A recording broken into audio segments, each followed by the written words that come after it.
All right, so this is the technical assistance call to talk through our 2022-23 Civic Leaders AmeriCorps program. So this is the host site application process. So I'm just going to talk through the logistics of the application as well as some of the components that are maybe a little bit more specific to AmeriCorps grants and what host sites are required to do. Won't be so much, talking about program design and development. There will be some of that, but this is definitely just meant to be an assistance call, talking through the logistics. So what you should be seeing on the screen right now is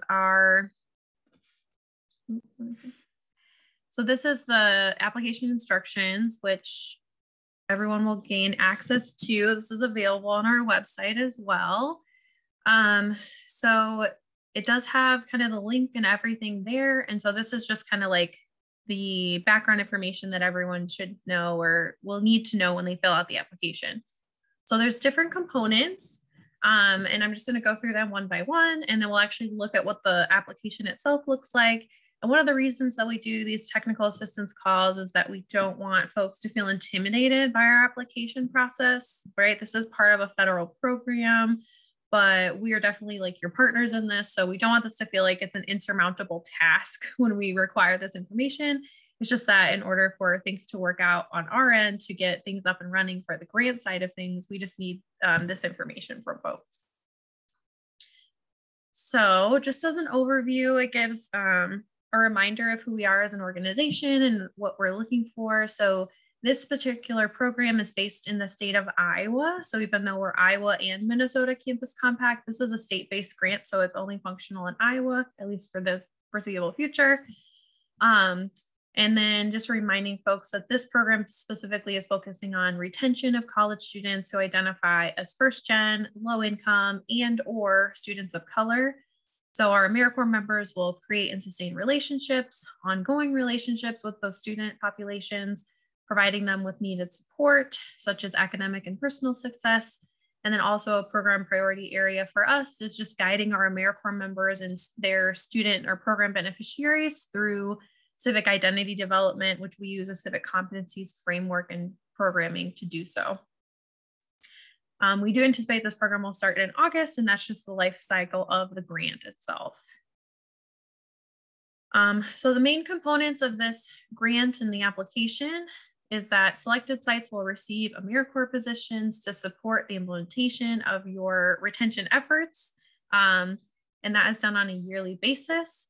Host sites who have large cohorts, so typically like a higher number, here's 8, but it might not be that much for this new type of program, can apply for what we call like personnel funding, and that's outlined below, and I'm going to talk about that a little bit later. Host sites are required to pay a cost share for each position that receives a living allowance that they enroll into the program. So the non-stipended or non-living allowance positions do not have a cost share. The cost share is just a fee that goes directly towards us paying for that living allowance for the members. Host sites are required to provide documentation of any in-kind sources of match, and we'll talk about match specifically later and why that's a component of AmeriCorps grants. AmeriCorps members must primarily focus on that sustained relationship retention efforts. We do have some outliers within the program, but that's the bulk of what our AmeriCorps members will be doing and what we'll be tracking for grant performance measure purposes. And then the last thing to note here is because this is a campus compact program, membership in our network is required. So if you're not sure if your institution is a member, that's something you can definitely reach out and let me know. If you have a question. I also think that's on our website, but that's just something that we would work with folks on in the process.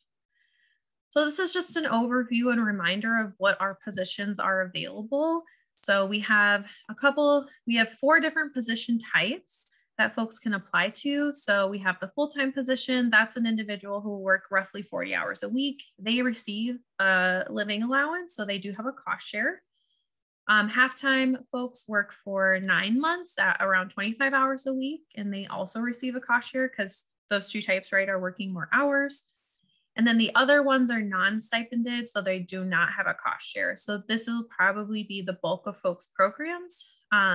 So minimum time, those folks serve 300 hours total over probably your academic year. So weekly, we're looking at, 10 to maybe 12 hours. And then abbreviated time is 100-hour commitments. We anticipate those being for 4 months or just over a semester, kind of like a semester intensive. And those would be at that same 10-hour frequency since it's a shorter amount of time. I will say the education award information here, this is reflective of what it is currently on the 2021 grant. So it is likely that that will increase a little bit. The education award is set based on like what the Pell Grant is. So that's how it's done. And I think we're just a little ahead of when they announce that. So we'll probably know closer to when we actually send out the official notice of awards and things like that in a couple of months.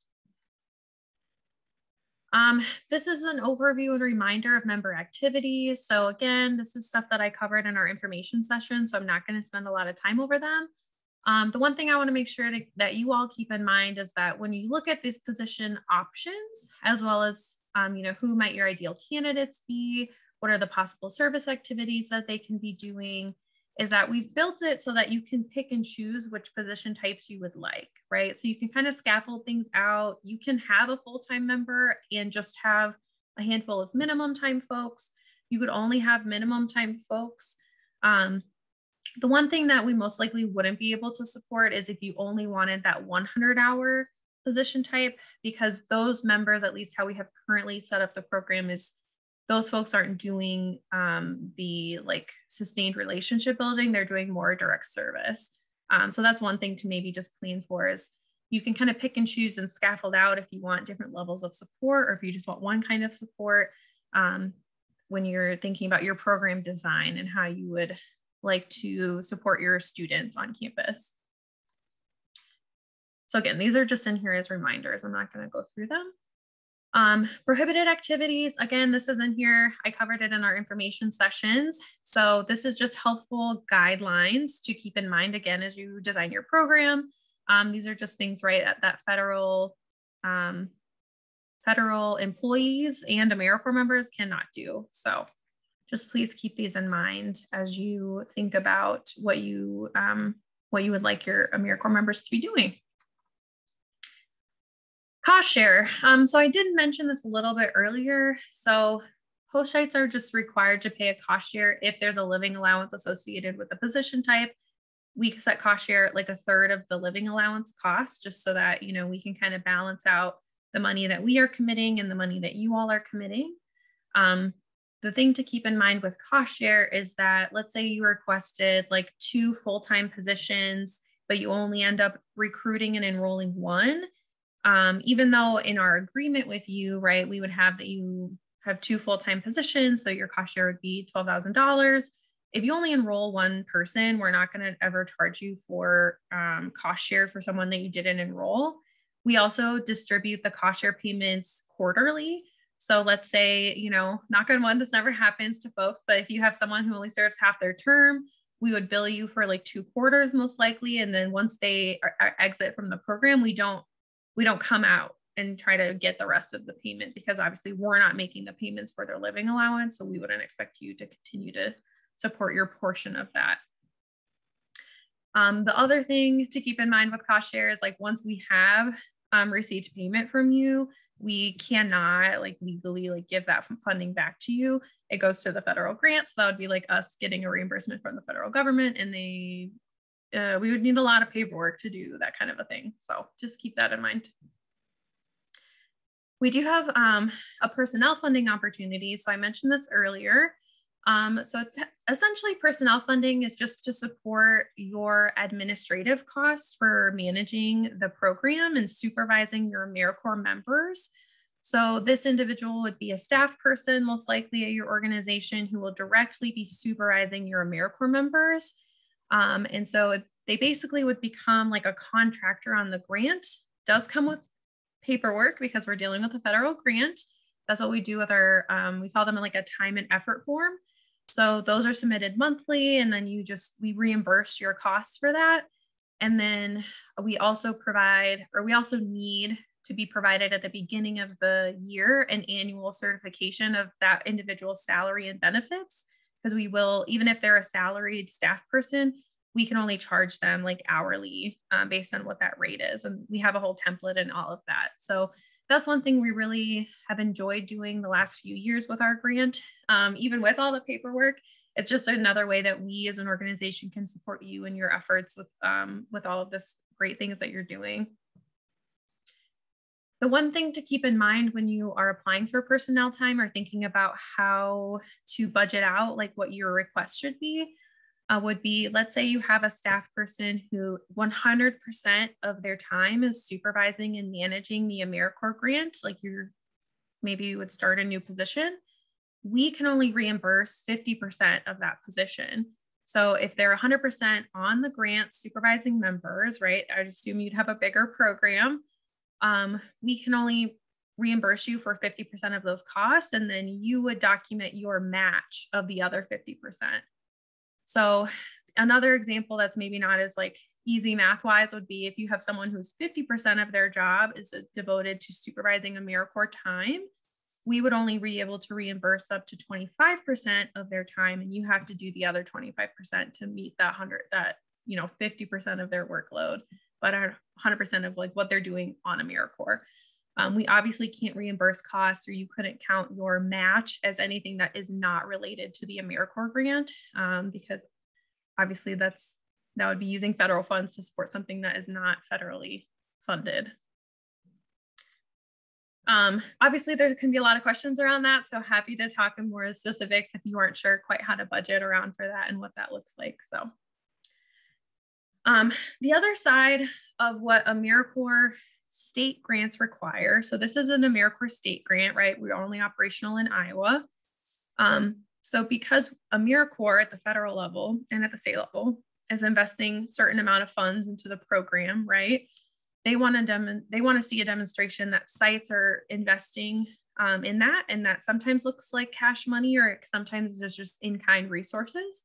So some of that is handled in our cost share fee, right? That goes directly to helping us support the member living allowances. The other side of it is what they call match. And this is in kind, right? That we on our grant do not receive, but that you are still investing in your resources as a host site. So there's 3 different buckets that we can think about this and that we have as options. So one is supervisor time. So this is not they're an official contractor on the grant. This is like you are fully funding that position. They're still doing all of those supervisory responsibilities of managing their AmeriCorps members, and you're just counting it as in kind. So you still have to track, not to the same degree of paperwork, but you still have to do some paperwork so we can claim it on the grant. And we still need like the annual certification salary, and we need monthly time and effort forms, but this is one way. And, this is what most of our sites do end up doing.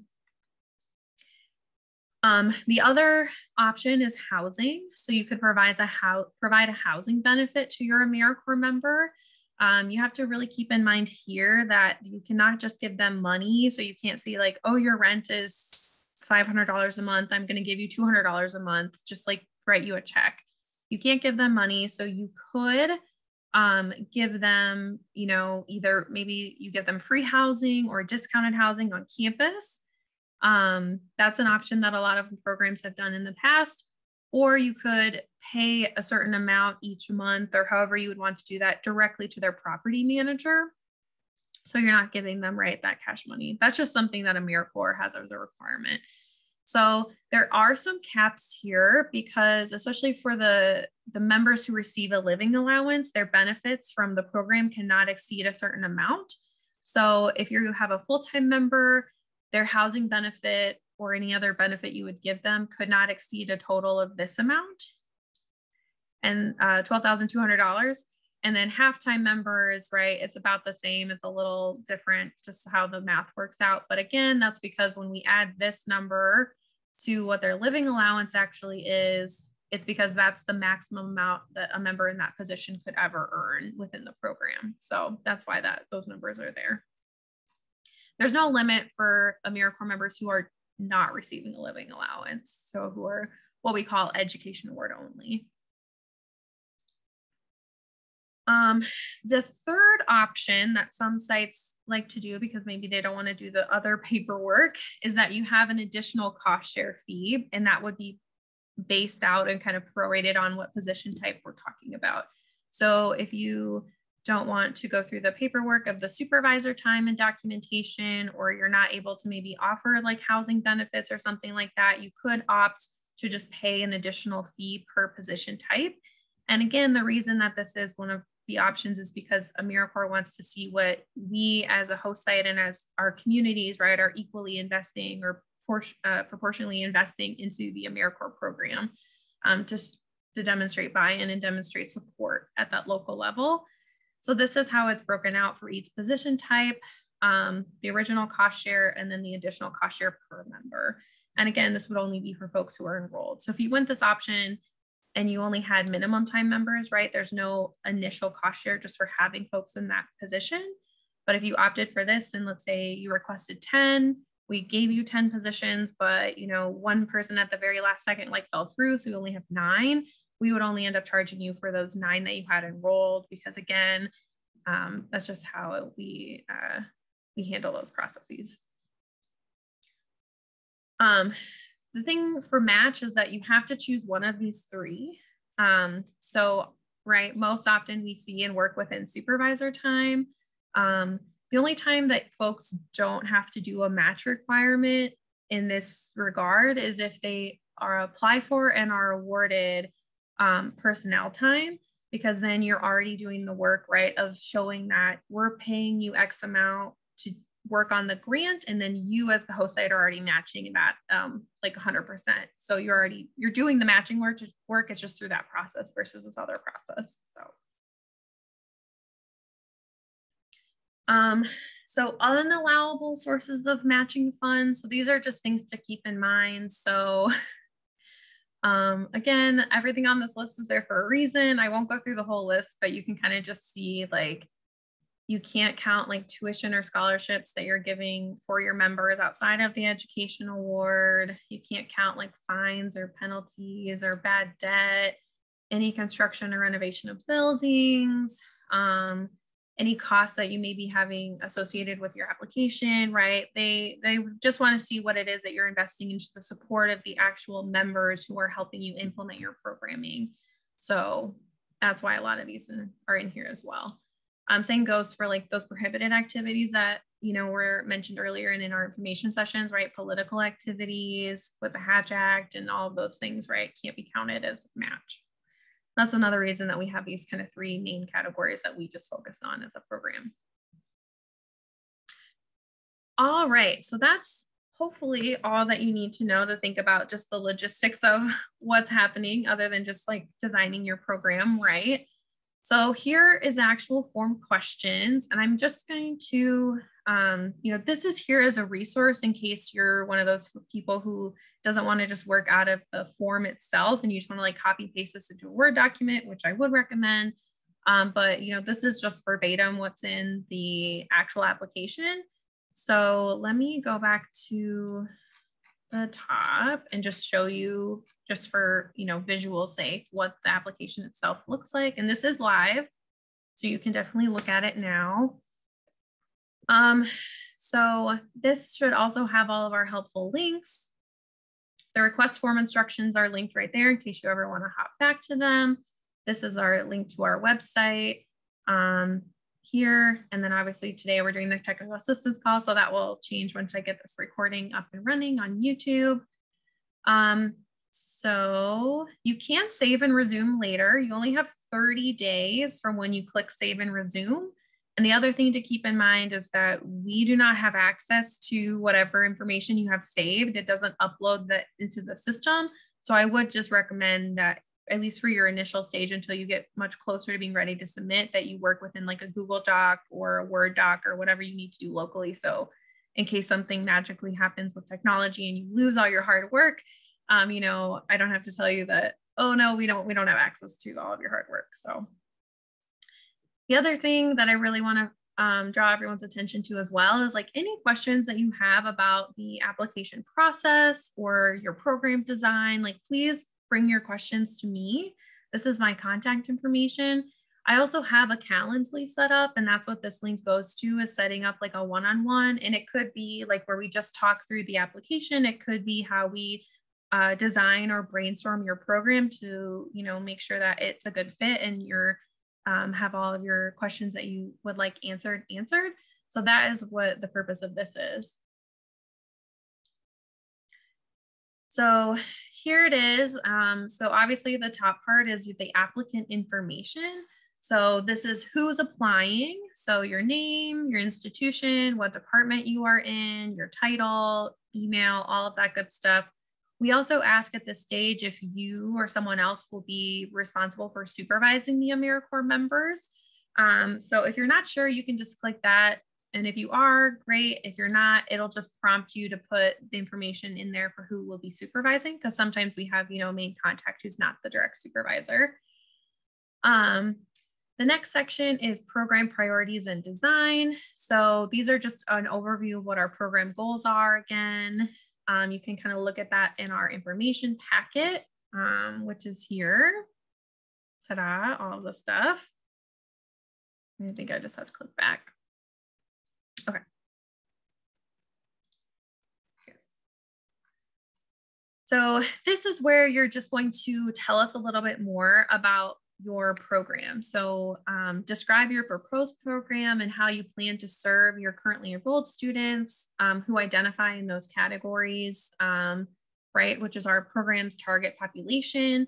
You could be benefiting more students than that as well, and you can definitely outline that here. But again, with the grant, right, we want to know where things are at with that target population. Everything else is just a bonus, which is great, and that's why we would love to know that as well.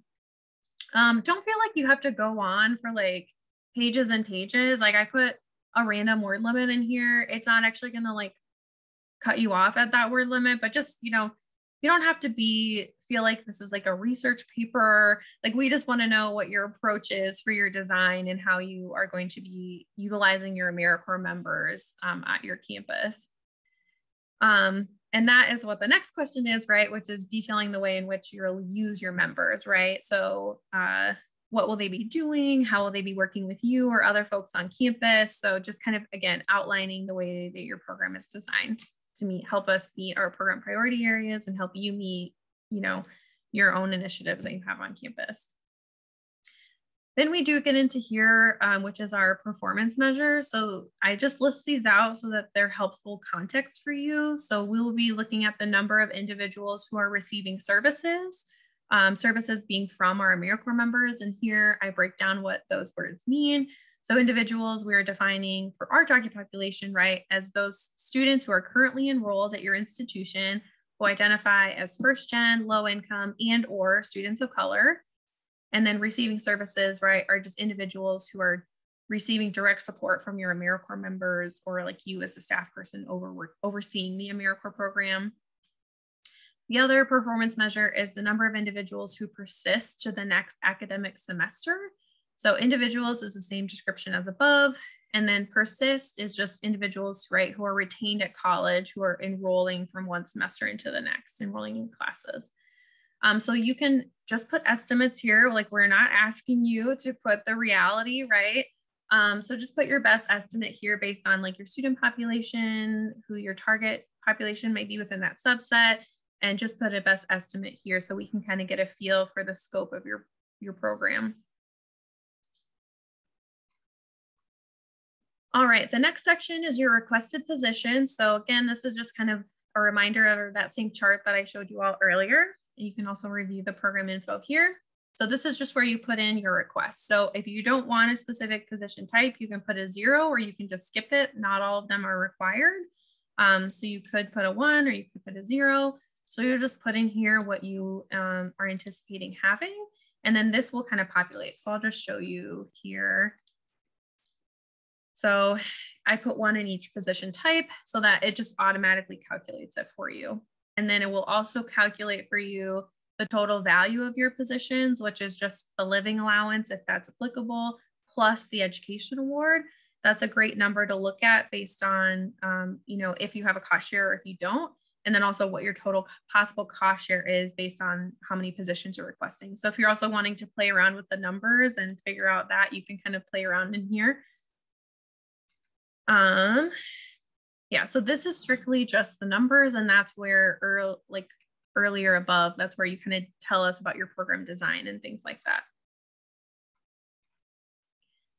Here is the requested personnel funding. So if this is something you anticipate wanting or needing, you would say yes. And then you'll put in here the total amount of funding that you're requesting.